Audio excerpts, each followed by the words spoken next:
Si Dwight Howard ay nagpahayag ng panghihinayang sa over the breakup of the 2019-20 Lakers team, suggesting na maaari silang maka-achieve ng three-peat.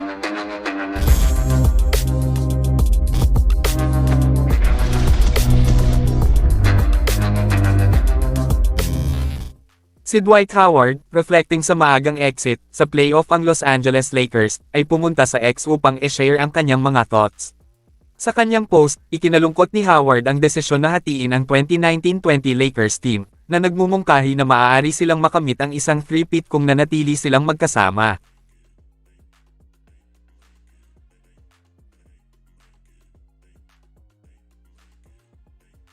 Ang post ni Howard ay nagpahayag ng panghihinayang sa pag-break up ng championship team na nagsasaad na may potensyal silang makakuha ng 3 consecutive na championship. Sa pangunguna nina LeBron James at Anthony Davis, ang NBA Championship sa 2019-20 season, kung saan si Howard playing a pivotal role in their success. Gayunpaman, ang mga sumunod na season ay nakakita ng mga pagbabago sa roster, at nabigo ang team na i-replicate ang kanilang championship winning form.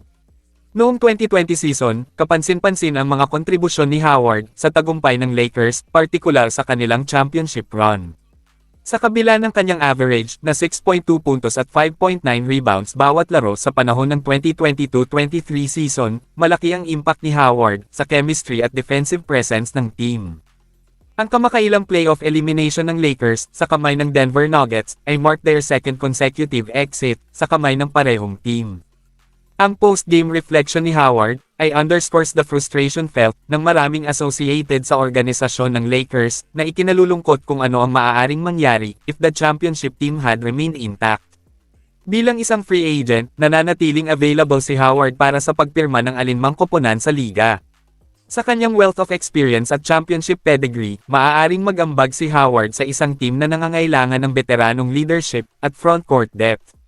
Viral post highlights ni Howard, lingering sentiment among fans, at ang former players, tungkol sa pag-breakup ng 2019-20 Lakers team, at ang napalampas na pagkakataon para sa patuloy na success. Ang 2020 Los Angeles Lakers, sa pangunguna nina LeBron James at Anthony Davis, ang NBA Championship, na ipinakita ang kanilang dominance sa both ends of the court. Gayunpaman, ang kasunod na season ay nakakita ng mga pagbabago sa roster ng Lakers, at ang mga injuries plagued their title defense, sa huli ay humantong sa isang napaaga na exit sa playoff.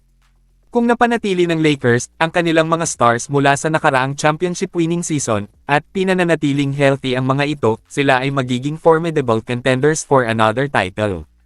Ipinagmamalaki pa rin ng revamped squad ng 2021 Lakers ang considerable talent and experience, na positioning them bilang mga favorites para sa postseason success.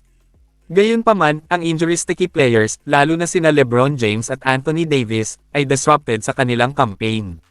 Si LeBron James, na kilala sa kanyang durability at longevity, ay dumanas ng mga injuries na nag-sideline sa kanya para sa malaking bahagi ng 2021 season.